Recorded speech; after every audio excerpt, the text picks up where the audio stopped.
Smith. We'll now go to question time, and I call Senator O'Sullivan. Thank you very much, President. My question is to the Minister representing the Minister for Infrastructure, Transport, Regional Development and Local Government, Senator McCarthy.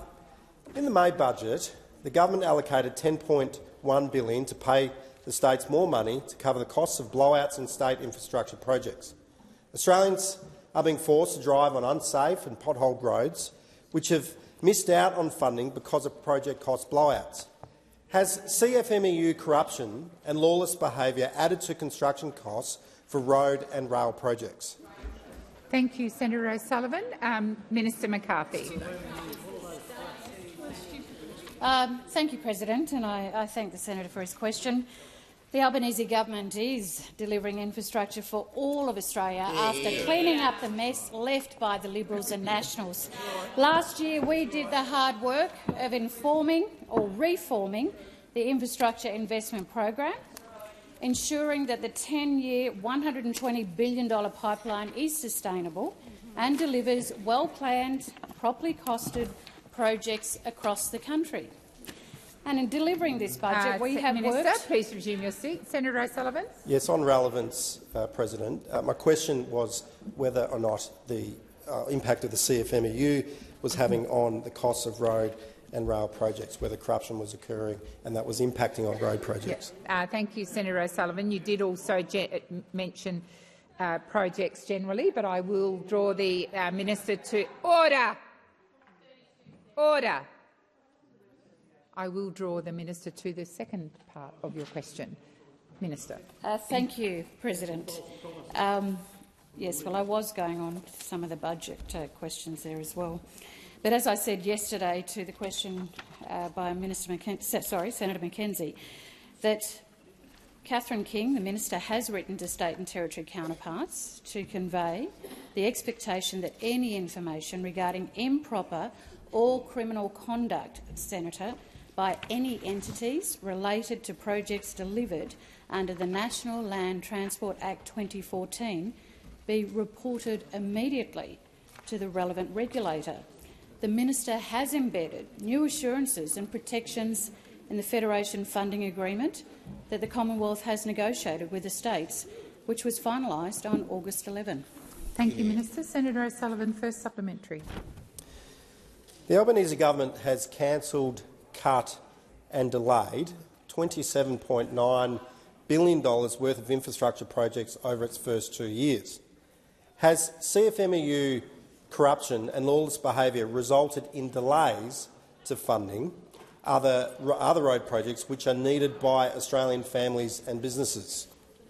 Thank you, Senator O'Sullivan. Minister McCarthy. Please resume your seat, Minister. Senator McKenzie, I had just called the minister to answer the question. Minister, please continue. Thank you, President. Look, we will not be lectured by the Liberals or Nationals, who spent a decade making oversized and undercooked infrastructure commitments across the country. Exactly. Your decade of failure and broken promises is why the Albanese government has taken significant and necessary reforms to Commonwealth infrastructure investment. When it comes to the CFMEU, as I said in my previous answer yesterday, we have taken decisive action. We've introduced legislation to clear the way for the CFMEU Construction Division to be placed under the control of an independent administrator with extensive powers to clean up the union. We've asked the Fair Work Ombudsman to undertake a targeted review of all enterprise agreements, and clearly that is not enough for you, Senator. Senator O'Sullivan, second supplementary. Well, it's not enough. That's true. You're not doing enough. There was an 11.7% increase in road deaths across Australia over the last year, in 2023-24, noting many unsafe roads have missed out on funding as a result of CFMEU-related infrastructure cost overruns and delays. To what extent have unsafe roads contributed to the worsening of the road toll? Thank you, Senator O'Sullivan. Minister McCarthy. Thank you, President. Well, I do think it's disingenuous of the senator to try and connect an area that we've always said that this is exactly, Senator Sterle. Road safety issues across Australia, but also we know that the biggest factor in high prices in the construction sector are supply chain issues like labour shortages and the cost of materials, which is largely, as we've said here in this Senate many times, been driven by the war in Ukraine. You're not interested, are you? This is how much you care about what is actually going on. Minister resume his seat. Order. Order on my left. Order. Senator Cash. Order. Senator Ruston. Minister, had you finished or did you wish to continue? Okay, thank you. I'll go to Senator Sheldon. My question is to the Minister for Employment and Workplace Relations. Cost of living pressures are top of mind for all Australians, especially low-paid workers. I note that since taking office, the Albanese Labor government has advocated on behalf of low-paid workers in 3 consecutive Fair Work Commission annual wage reviews. How does the Albanese Labor government's agenda ease cost of living pressures and make sure Australians are earning more and keeping more of what they earn? Thank you, Senator Sheldon. Minister Watt. Thanks, President, and thank you, Senator Sheldon, for your question. You are absolutely right that the Albanese government has a strong track record on supporting low-paid Australians. Our government has gone into bat for workers not once, not twice, but 3 times, putting more money in families' pockets. And unlike Mr Dutton, Senator Cash and the Coalition, who think that paying workers fairly would mean a return to the dark ages, we see strong and sustainable wages growth as a part of the solution to the cost of living challenge, not a part of the problem. And I'm pleased to say that new data released today by the Australian Bureau of Statistics shows annual real wages continue to grow under the Albanese Labor government. The wage price index rose 0.8% in the June quarter to be 4.1% higher through the year. Annual real wages also grew 0.3% in the year to the June quarter 2024, meaning wages continue to grow above inflation. Under the Albanese government, annual real wages have been growing now for 3 consecutive quarters. And how does that compare to the Coalition government? Well, under the last government, annual real wages were going backwards by 3.4%. So under you lot, annual real wages were going backwards. Under the Albanese Labor government, they are going forwards. That is a vital part of dealing with cost of living challenges. And if you had your way, people would be having their wages cut, as well as having their tax cuts taken off them, as well as having their energy bill relief taken off them, and every other cost of living pressure laid on top of them. It's only because of the action of the Albanese Labor government that we are getting wages moving again, and that is helping Australians deal with cost of living pressures. This return to sustainable wages growth under a Labor government is welcome, but we know that people are still under pressure.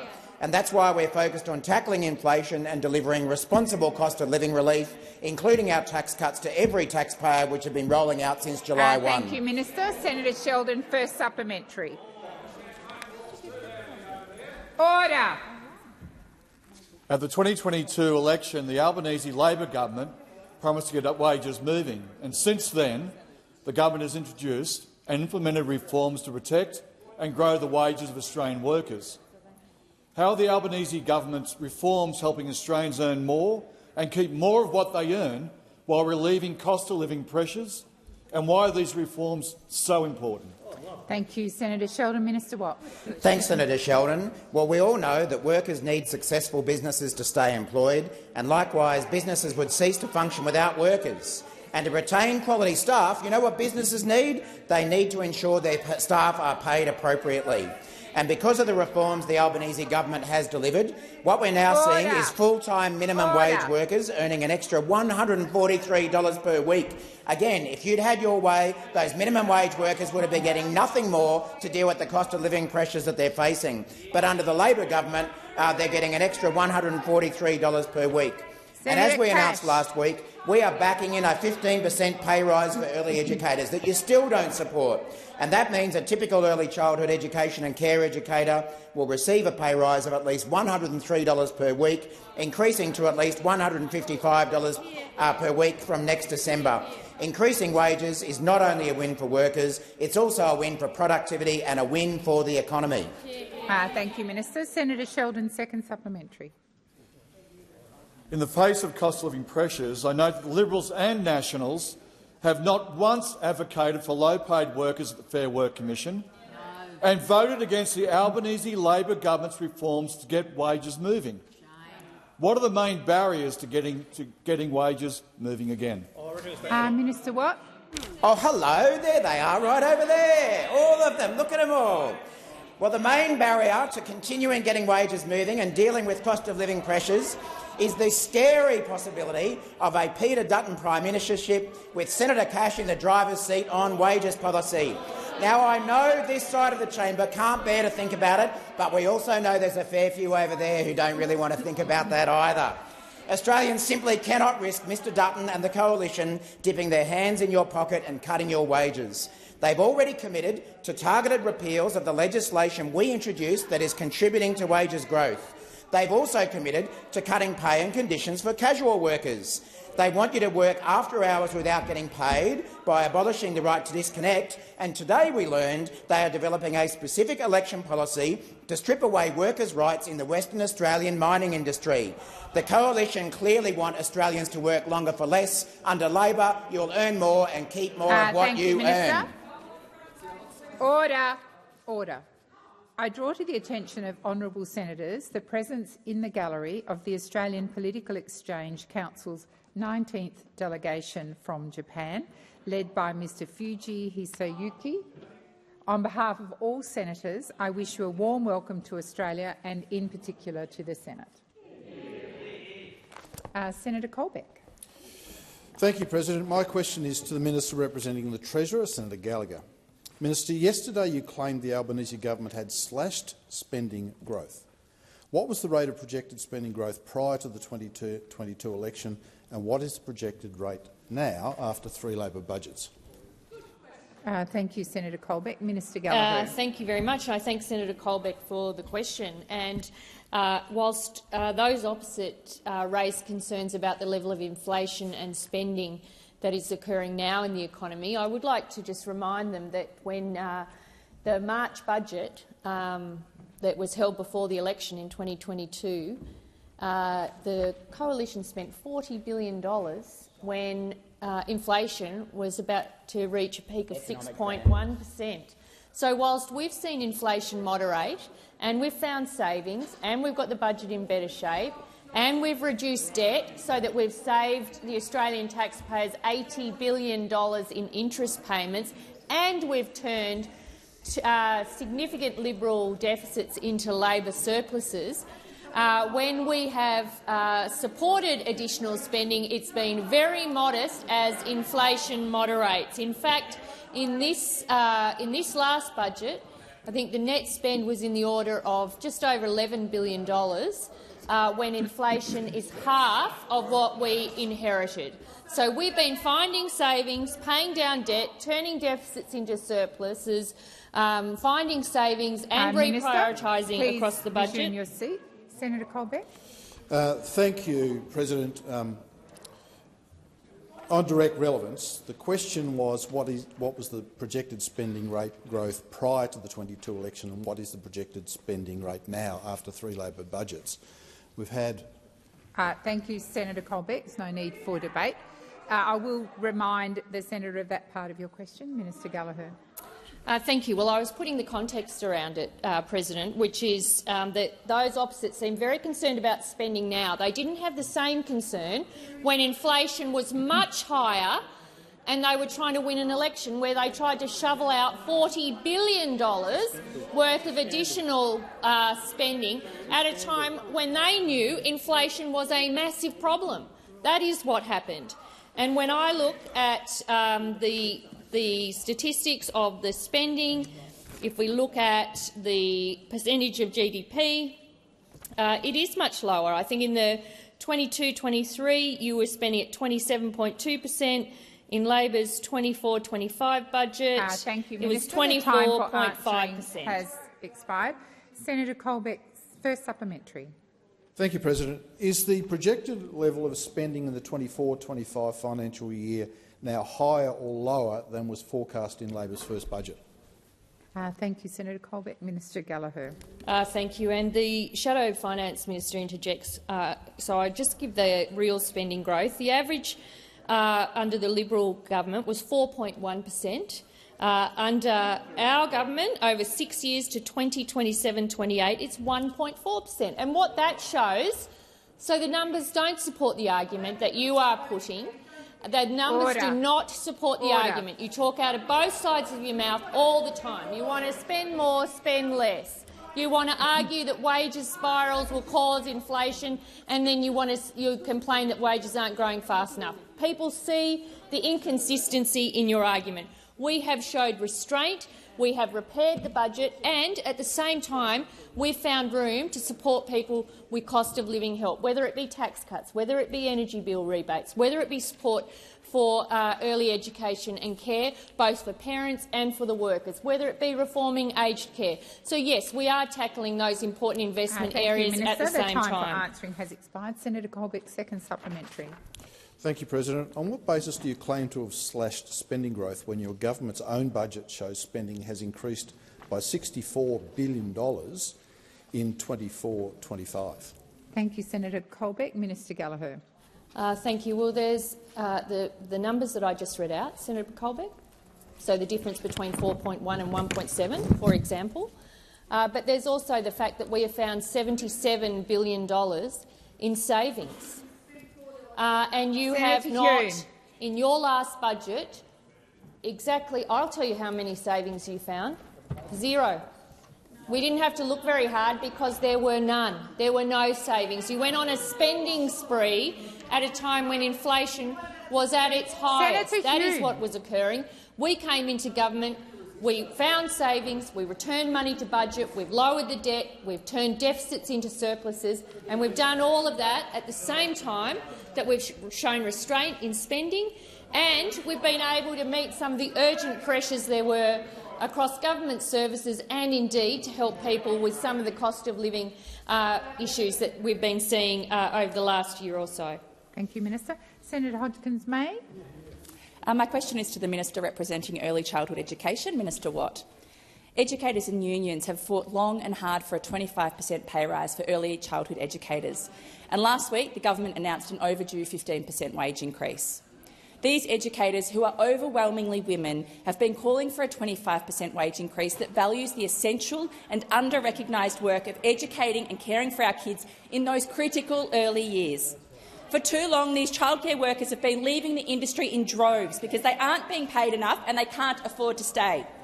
Our childcare system is in a crisis. Australia needs a workforce strategy that continues to build capacity and that requires paying our educators what they deserve. Minister, don't you think that early childhood educators deserve a 25% pay increase? Thank you, Senator Hodgkins-May. Minister Watt. Thank you, President. And thank you, Senator, for your question. Well, only the Greens could be upset about a pay rise being provided by a Labor government to some of the lowest paid and most important workers in our community. Only the Greens could be disappointed about that. And you know the reason they're disappointed about that is they can't use their favourite phrase, "we did it," because they didn't do it. It was a Labor government that delivered a much-needed, a much-deserved pay rise for early childhood educators in our country, obviously in partnership with the trade union movement, who, along with members of those unions and those workers, have campaigned for this for a very long time. And among our ranks, we have a number of people who've been campaigning for this a whole lot longer than the Greens, who like to jump on the bandwagon. I'm talking about people like Senator Bilyk, who actually is a former early childhood educator and has been campaigning for this for 40 years. I'm talking about people like Senator Walsh, whose professional career was devoted to assisting these workers get a pay rise that they deserve, and the list goes on across our ranks. So don't come in here and try and be Johnny-come-latelys and all of a sudden say that you care about early childhood educators when you've done nothing about it until the last meme was available. Don't lecture us about supporting workers. Don't support us. Yeah, no, I'm going to point at you because you're the people who want to jump on the bandwagon when Labor governments actually do something. Minister Watt, resume your seat. Minister Watt, Senator Shoebridge. Senator Shoebridge. I think, President, you can anticipate my point of order. Thank you. Minister Watt, I Senator Wong. Senator Wong, order. Senator Wong, order across the chamber. Order. I am responding to the point of order raised by Senator Shoebridge, and I do remind you, Minister Watt, to direct your answers to the chair. Please. And Chair, I suspect you might agree in your impartial manner that the Labor government has been doing a lot, because it's something that you, I know, have campaigned on for a very long time as well, along with early childhood Minister Watt, workers. please resume your seat. Senator Shoebridge. The minister should not bring you into a partisan debate in Senator the way Shoebridge, he did. please It resume impugns your your. seat. Senator Shoebridge, resume your seat.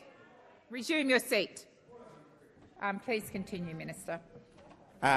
So now the Greens, wanting to complain about something the Labor government has done, now dictate who can actually support that policy in the Labor government. There you go. That's the Greens for you. Now, every person and every group involved in the early childhood education sector has welcomed this pay rise as much needed. It would appear that the only group who's unhappy about this is the Greens, because they now lose a campaign opportunity calling for a pay rise because we've actually Minister. done The time for answering has expired.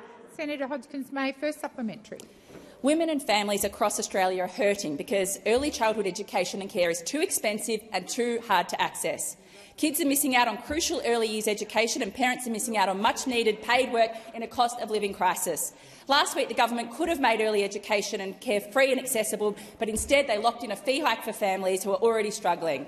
Minister, why won't your government make early childhood education and care free and universal, just like primary and secondary school? Thank you, Senator Hodgkins-May. Minister Watt. Thank you, President. Well, it must be hard being a Greens senator, because every time there's good news delivered by a Labor government, you've got to find a reason to whinge about it. And you've got to be reminded that if you're a Greens senator, all you actually can achieve is a whole lot of complaining rather than actually delivering the kind of things that the Labor government is delivering. Let me tell you what Lisa, an early childhood educator in New South Wales, had to say about the pay rise the Albanese government has just delivered. What Lisa said, and I'm sure she speaks for many in her position, she says, "This is a monumental moment. It is history-making. This means I can stay in the job I love, and I know that it is going to change a lot of lives, not just my own. We are proud to finally win the recognition that educators deserve." So you can pontificate all you want, you can complain all you want, but you will never represent the kind of people like Lisa who actually work in this sector and deserve the pay rise that they are now getting as a direct result of an Albanese Labor government. Thank you, Minister. Senator Hodgkins-May, second supplementary. Research shows that the childcare subsidy activity test is contributing to 126,000 children from low-income households missing out on early years education. The activity test is cruel and punitive. It unfairly punishes low-income families and keeps women out of work. No one wants the activity test, and parents in the sector continue to call for its abolition. Minister, why is your government locking 126,000 kids out of early years education by not abolishing the activity test? Minister Watt.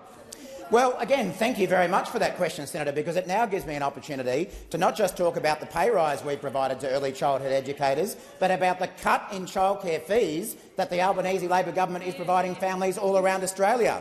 As a result of the policies that the Albanese Labor government has brought in, we now see childcare fees reduced by 11% on average for Australian families. That is a direct result of our policies. Please resume your seat.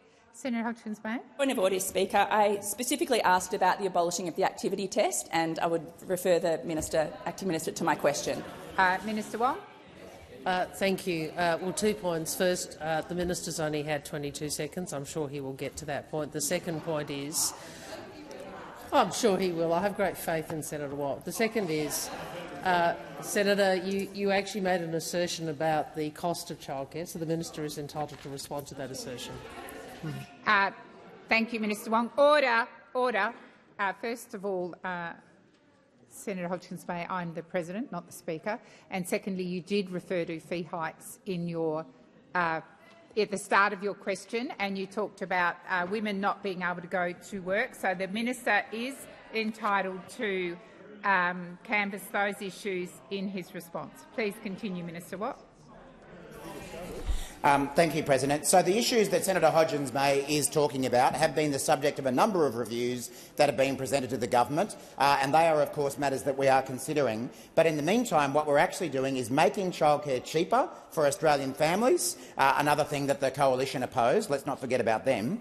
That is actually making childcare cheaper for Australian families, with the ACCC finding that out-of-pocket expenses for centre-based daycare decreased by 11% on average between June and September 2023. So again, it takes a rare talent to complain about childcare fees being reduced. It takes a rare talent to complain about early childhood pay. Thank you, but Minister. you The are up time to the job. for answering has expired. Senator Grogan. Thank you, President. My question is to the Minister for Finance. The Albanese Labor government is working hard every day to deliver cost-of-living relief for Australian families in a responsible way. Central to this is ensuring that Australians earn more and keep more of what they earn. Can the minister please inform the Senate about what measures the Albanese Labor government have put in place to support Australian families to meet costs? And can the minister also please inform the Senate about how these measures have been carefully calibrated to ensure they put downward pressure on the cost of energy, housing and groceries? Thank you, Senator Grogan. Minister Gallagher. Thank you, President. I thank Senator Grogan for her question and for the work she does in advocating for the good people of South Australia and raising all of these issues with us. Our number one priority is delivering cost of living relief. You've seen that in the core of all of the decisions that we've taken since coming to government. So every Australian taxpayer is getting a tax cut, not just some. Every Australian household is getting $300 energy bill relief. 2.6 million low-paid workers who were forgotten by those opposite are getting their third consecutive pay rise. Stronger Medicare and cheaper medicines in every community. HECS relief for everyone with a student debt. More homes built more quickly in every part of the country, and cheaper groceries by strengthening the Food and Grocery Code. This is sensible cost of living relief that we can provide without adding to inflation. There's more to do, and we will keep working every day, as we have since we've been elected. We know it is a privilege to be in these positions, so that we are able to make decisions that benefit all Australians. And we know that those opposite, if they got their hands on government again, it would mean higher power prices because they don't support energy bill relief. It would be higher housing prices because they haven't supported pretty much any part of our Homes for Australia plan. Higher taxes, particularly for those that weren't going to get a tax cut under their original plan, and lower wages. And we know that because we know their form in government. Low wages were a design feature of their economic architecture. They did not go into Fair Work Commission's annual wage review with any submission that supported a wage increase for low-paid workers. That's what we would have if this mob opposite got back into government. And that's why we will continue to work against that every single day. Senator Grogan, first supplementary. Thank you, President. That was a great answer from the minister. I really appreciate the detail. The Wage Price Index was released today, showing that wages are rising up 0.8% to 4.1% higher through the year. The government has also put downward pressure on inflation after inheriting an inflation rate of 6.1% from the coalition. Can the minister please explain how the government is working in complement with the RBA on the inflation challenge while supporting cost of living measures? Thank you, Senator Grogan. Minister Gallagher. Thank you, President. Thanks, Senator Grogan, for that question, the supplementary. We always, and I think you've heard it from Senator Watt, Minister Watt this afternoon, we want Australians to earn more and keep more of what they earn. And we welcome the wages data that was released today. Those opposite don't get it. They don't get it. Higher wages is the best form of cost of living relief Australians can get, and that is why we have been pushing for wages growth in this country after a decade of wage stagnation. The opposition are oblivious to the cost of living challenges facing many Australians. They've voted against our cost of living relief at every opportunity, and now they're saying they want to cut pensions and services that Australians rely on. As the RBA Governor said, the government's job is to get inflation and provide services for Australians. We are doing both because Australians would suffer if we didn't do both, and we will continue our approach, President. Thank you, Senator. Senator Grogan, second supplementary. Thank you. Beg your pardon, first supplementary. Second. Sorry. Minister, as we know on this side, not everyone in this parliament has supported the Albanese Labor government's cost of living relief measures. Our government inherited an inflation rate of 6.1% from those opposite at the last election, and we have worked hard to bring that number down while supporting Australian families. Can the minister please explain why a slash-and-burn budget approach would have left Australian families worse off if it was those opposite? Thank you, Senator Grogan. Minister Gallagher. Thank you, and I thank Senator Grogan for the supplementary, because those opposite are very quick to use a figure of $315 billion in their media interviews, where they say it's excessive spending. But they are less likely to give you a breakdown of what that spending is, because they would then have to say that they are going to cut the age pension and other income support payments, that they would cut rent assistance and spending on housing, they would cut the money for women's safety, they would cut the energy bill relief, they would cut the pay of aged and early education and care workers, they would cut funding for medicines on the PBS and for our measures for cheaper childcare. They wouldn't support expanding and paying superannuation on PPL, on natural disaster recovery funding and relief, on increased spending on veterans' compensation and rehabilitation claims. And I could go on. I'm not going to have enough time. But that is the secret behind the number that you use. Thank you, Minister. Senator David Pocock. Thank you, President. My question is to the Minister representing the Minister for Health, Minister Gallagher. It's been reported in the Financial Review today that talks are starting on health insurance premium increases. Recently, I had a Canberran tell me that even with private health insurance, he was charged $20,000 out of pocket for prostate cancer treatment. I've had another tell me that they were stung $3,000 for life-saving radiotherapy. A knee replacement in the ACT is around $3,000 more expensive than the Australian median. Minister, why should any Australian cop an increase in their insurance premiums when the private system is failing to deliver value and cover the cost of routine procedures? Thank you, Senator Pocock. Minister Gallagher. Thank you, President. I thank Senator Pocock for the question. Let me be clear, I think people in the ACT do pay too much for access to private health care treatment. That's been a long-standing problem here in the ACT. It's one that I tried to focus on when I was in the Assembly and continue to focus on, and it essentially comes down to a lack of competition in the private medical market here. We're a small market. We don't have the number of professionals, health professionals operating privately that some of the other jurisdictions have. But it is a real problem, and it does deserve a lot more scrutiny than it's getting, because Canberrans pay a lot more than their fellow Australians around other jurisdictions, including small jurisdictions, to pay for private health cover. And in fact, we have the highest private health insurance coverage in the country and the lowest utilisation of it. And some of that has to be linked to the prices that people pay for out-of-pocket expenses. The focus that we've been having in health is to repair the damage that was done under Peter Dutton's work when he was the health minister, to make sure that we're investing in Medicare, that we're improving bulk billing, that we're providing cheaper medicines, that we are ensuring Medicare urgent care clinics and other parts of Medicare are actually working, which bulk billing, for example, was in a freefall when we inherited it. We're starting to turn that around. There is more to do here.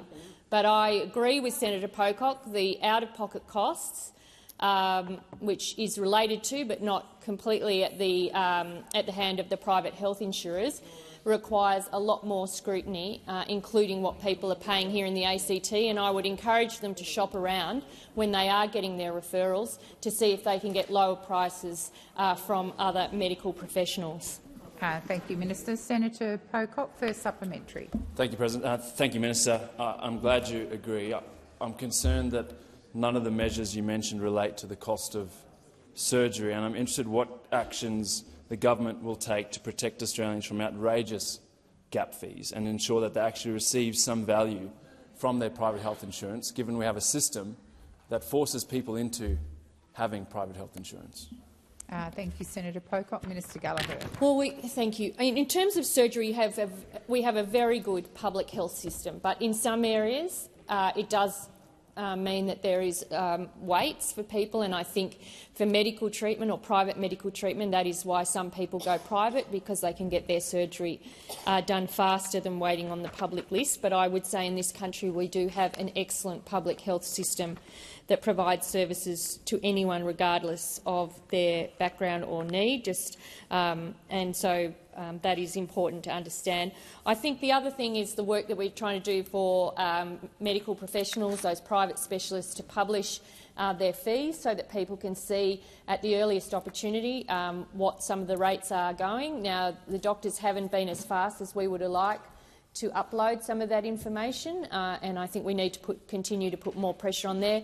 And in terms of the private health insurance, and any increase there, we need to make sure that any increases are reasonable in line with escalating costs. Thank you, Minister. Senator Pocock, second supplementary.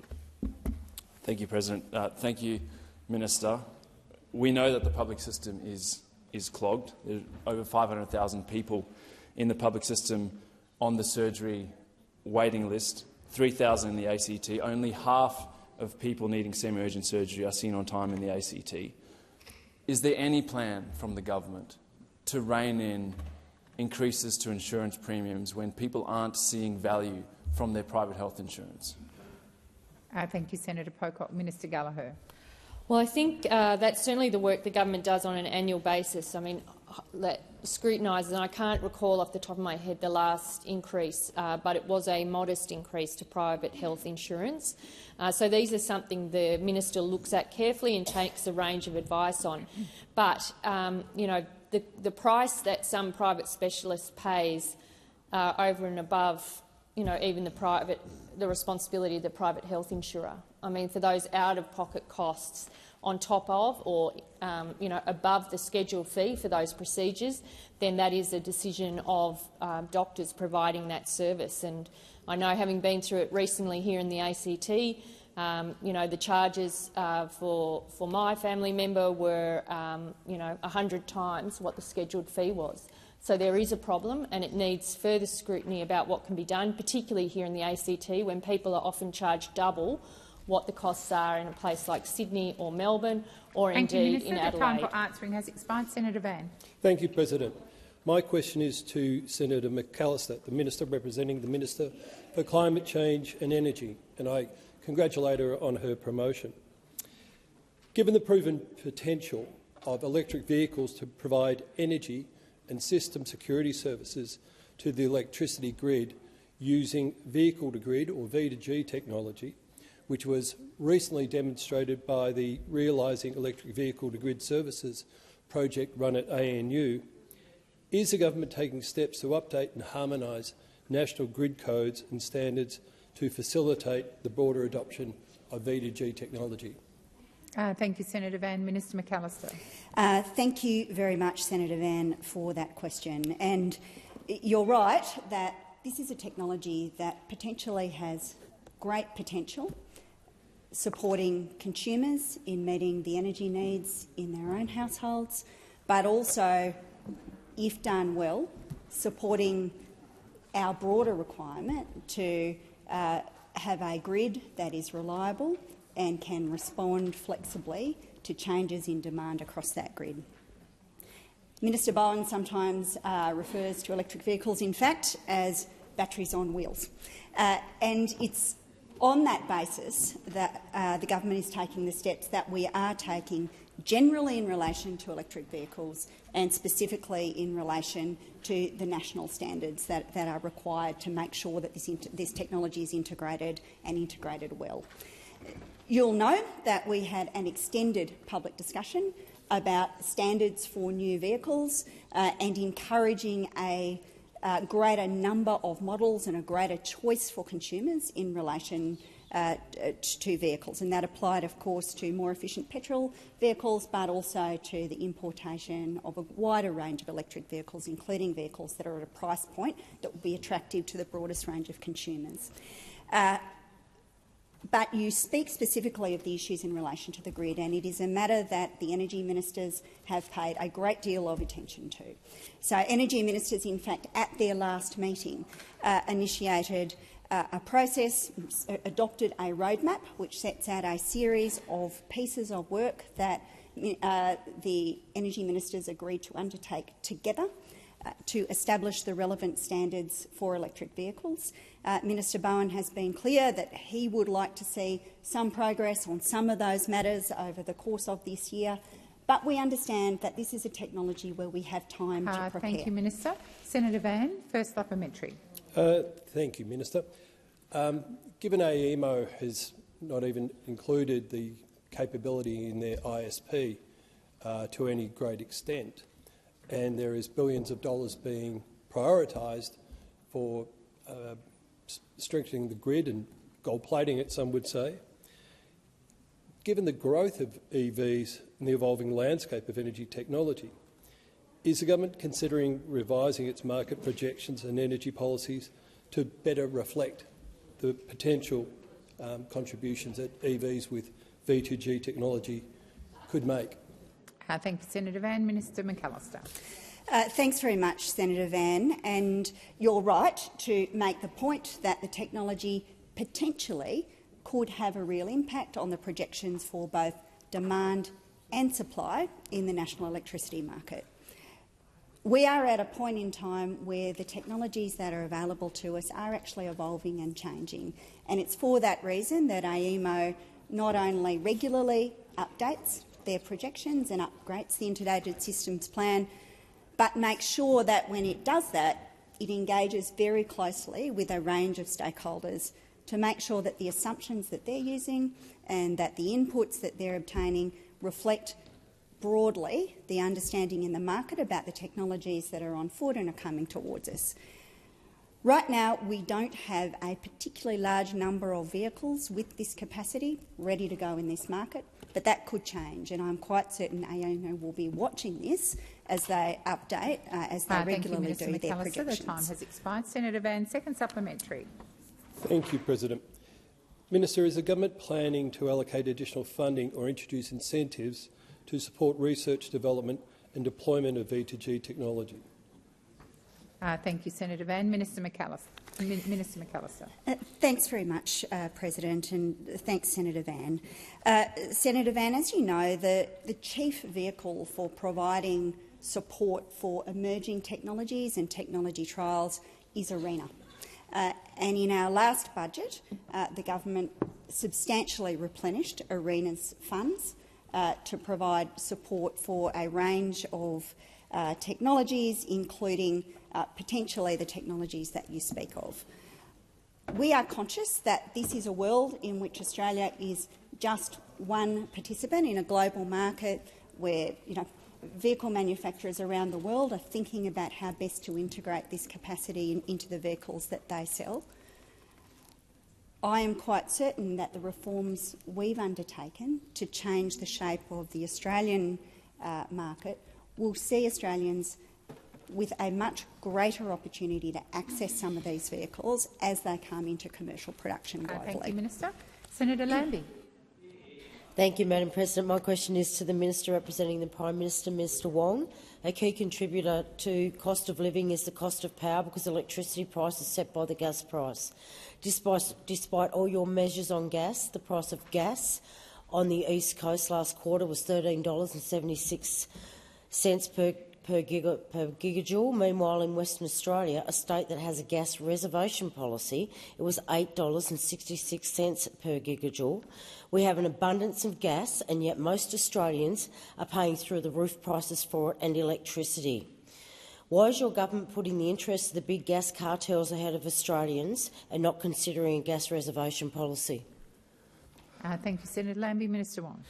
Thank you, President. Thank you to Senator Lambie for that question. And she's right to draw attention to the rising costs that Australians have been facing for energy, and it's one of the reasons why the government has, both in relation to electricity and gas, put in place measures to try and deal with this. We are committed to doing what we have to do to ensure Australians and Australian households and businesses have access to reliable and affordable energy both today and into the future. In relation to prices, I would make the point, Senator, when we came to office, average East Coast gas prices were over $30 a gigajoule. Yesterday, the average price, I'm advised, was somewhere around $12.30. So I'm making the point that this is a long-standing problem. In relation to WA, obviously, for historical and geographic reasons, WA has a separate gas market to the East Coast and a separate set of gas policies. The East Coast market has experienced larger price fluctuations for many reasons, including reasons not connected to gas reservation policy.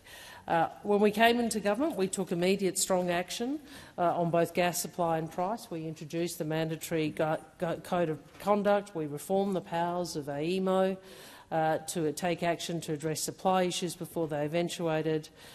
Because of that, the market operator now has the power to manage the East Coast gas market through, including with powers to direct gas supplies around the system and between states. And the gas code, which those opposite didn't support, has now secured more than 600 petajoules of domestic gas for East Coast users out to 2033. That's enough to run East Coast gas-fired power stations for about 6 years. So you're right, Senator. Prices for energy, whether electricity or gas, are higher than we would like. We know that Australians are battling the cost of living, and we are. Senator Lambie, first supplementary. Thank you. A recent AAT FOI decision refusing access to a domestic gas reservation options paper based on advice from DFAT shows that our own government is putting the interests of other countries before Australia, and I quote, "Potential damage arising from disclosure of information relating to gas reservation in Australia because of the very real economic impact that Australians' domestic policies could have on those countries," end quote. Minister, why is your government putting the interest of foreign countries ahead of this one? Thank you, Senator Lambie. Minister Wong. We always look to Australia's interests, Senator Lambie, and I'd make a couple of points about that, and just listening to the quote in that. Firstly, obviously in relation to an options paper, that is not government policy, but what options might or might not have been considered. The second point I'd make is around investment in our energy sector by companies, which might be foreign companies, but investment in Australia, enabling Australian jobs. And if you look at our resources sector, if you look at our energy sector, if you look at what has happened in coal and in the LNG industry, all of those Australian jobs, many of them have been enabled because of investment by energy partners. So I would make the point to you that it's not correct to say that looking at what other countries, how they might react is somehow not in the interest of Australia. We have an interest in ensuring investment continues. Senator Lambie, second supplementary. Thank you. Australians are struggling to pay the power and gas, yet you complained to Senator Birmingham in this chamber last November that he temporarily said no to Santos, no to Woodside, no to the Japanese company Inpex, no to Korea and no to Japan. I don't have a problem with saying no to them because I work for the Australian question. My question is the Albanese government working for them? Thank you, Senator Lambie. Minister Wong. We always work for Australians. That's why that's our job. And I again refer back to what I said earlier. If you want to look at the number of the companies that you talked about, they invest in Australia. They invest in very large projects in Australia. They employ very large numbers of Australians. That the development of many of our energy industries has been as a joint endeavour between Australia and countries who seek these energy resources. I'd also make the point that these are the countries who will also co-invest with us, work with us on things like green hydrogen. So those energy partnerships matter to Australia.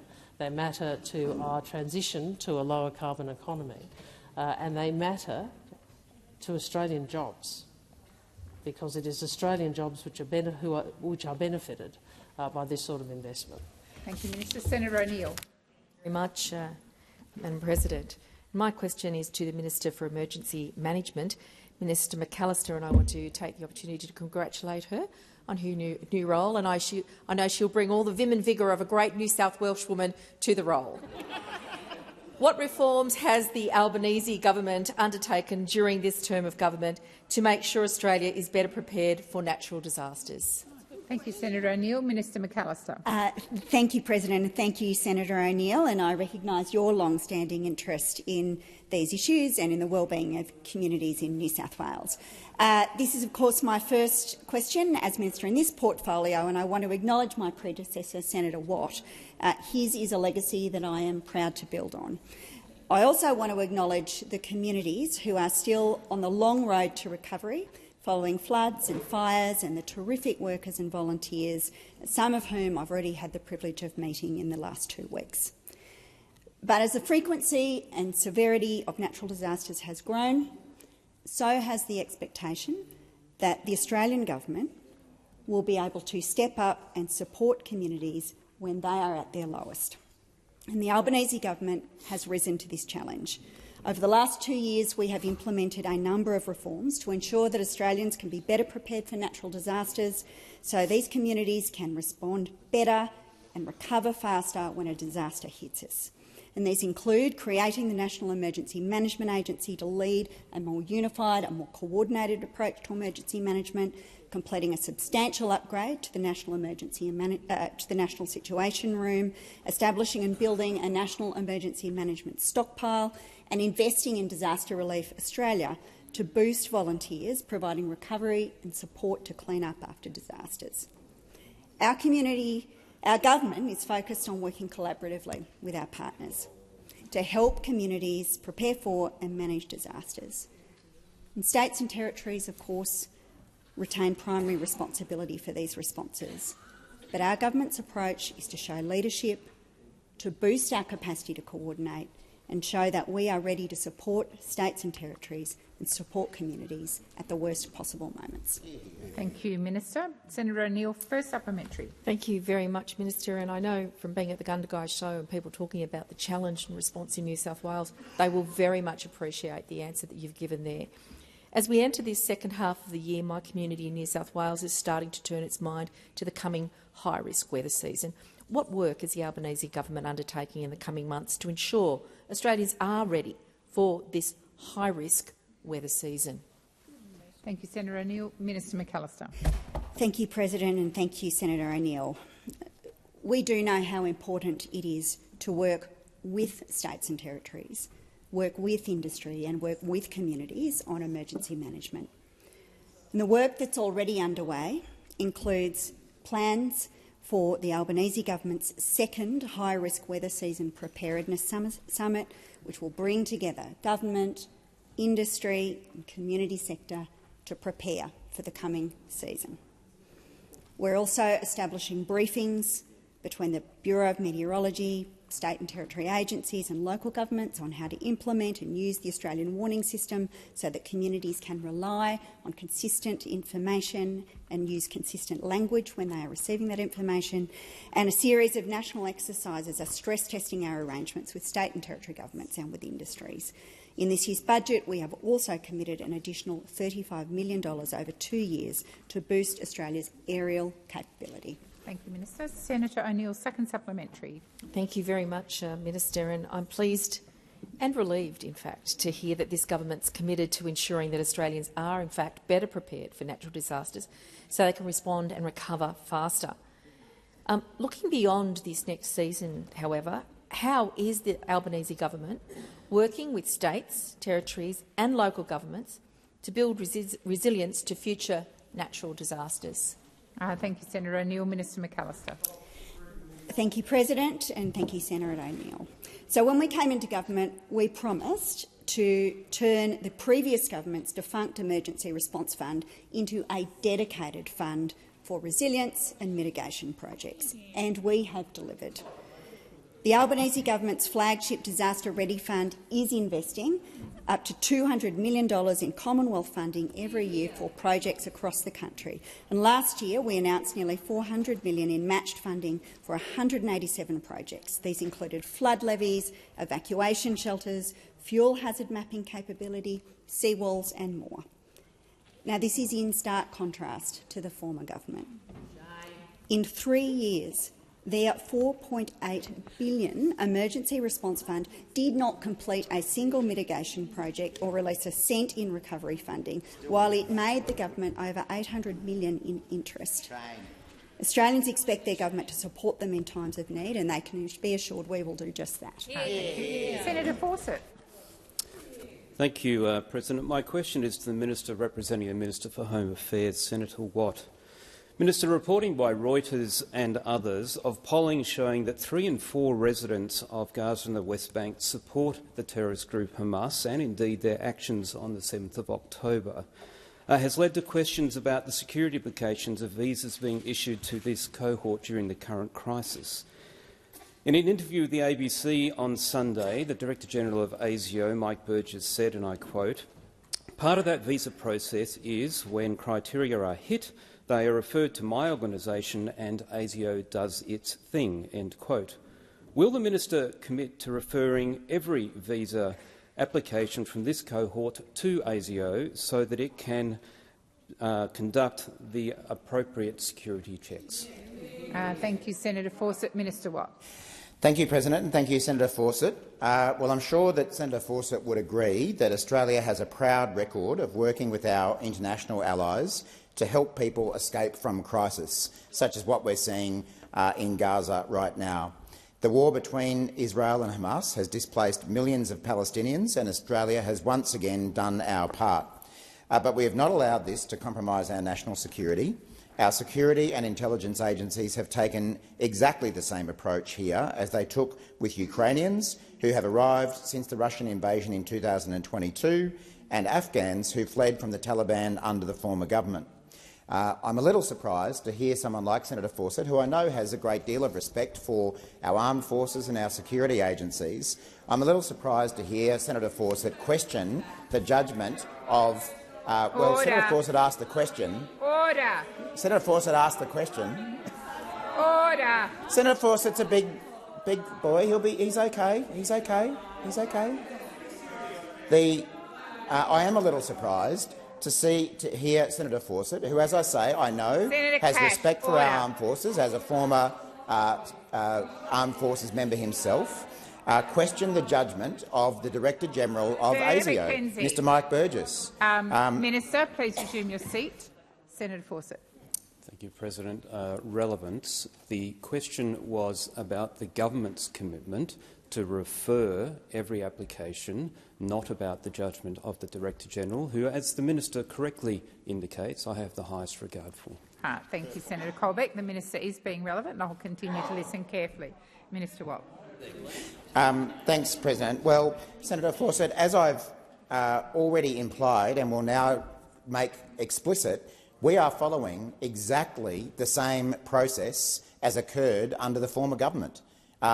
Applicants for visas, as is the case here, are checked for security risks. We are following exactly the same process, and Mike Burgess, someone I have confidence in and our government has confidence in as the Director-General of ASIO, has said that this is the same process as was followed under the former government and is the appropriate process.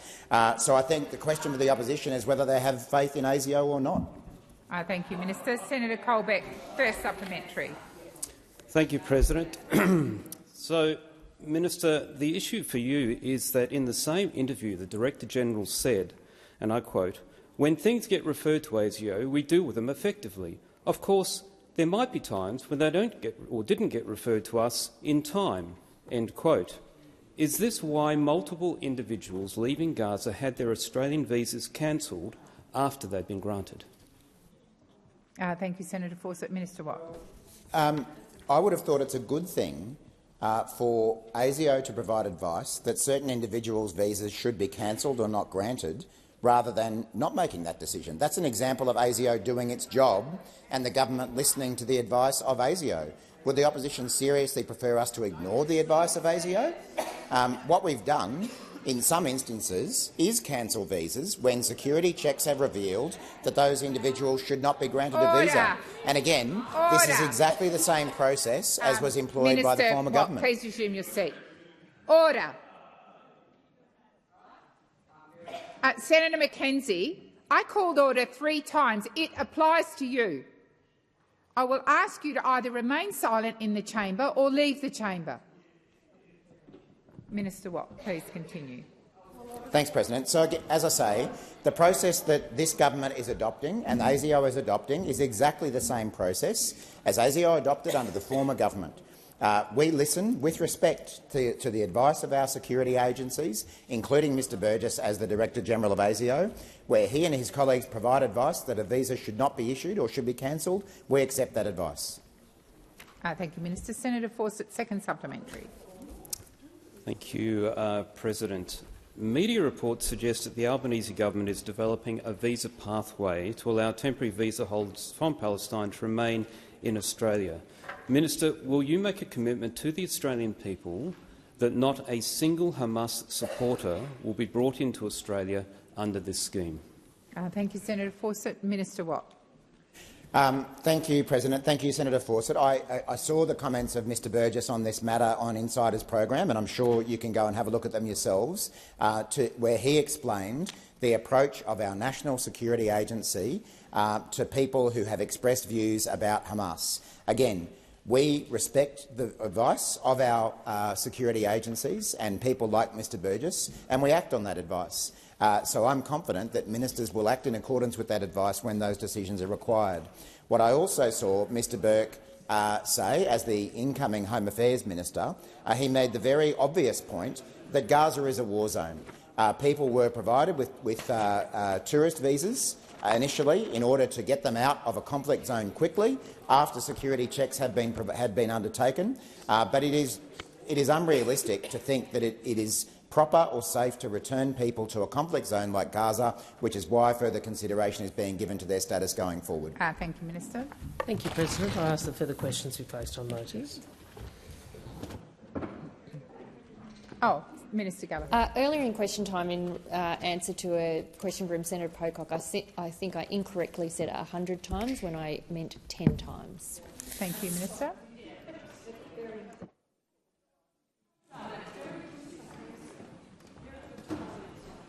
Senator Payne, second. Senator. Thank you. I seek leave to make a short statement about my status as an independent senator. Is leave granted? Leave is granted. Thank you. I inform the Senate that I have resigned from the Australian Labor Party and now sit as an independent senator for Western Australia. I also inform the Senate that I should be designated as a whip for the purpose of Standing Orders 24A relating to the selection of Bills Committee. Thank you.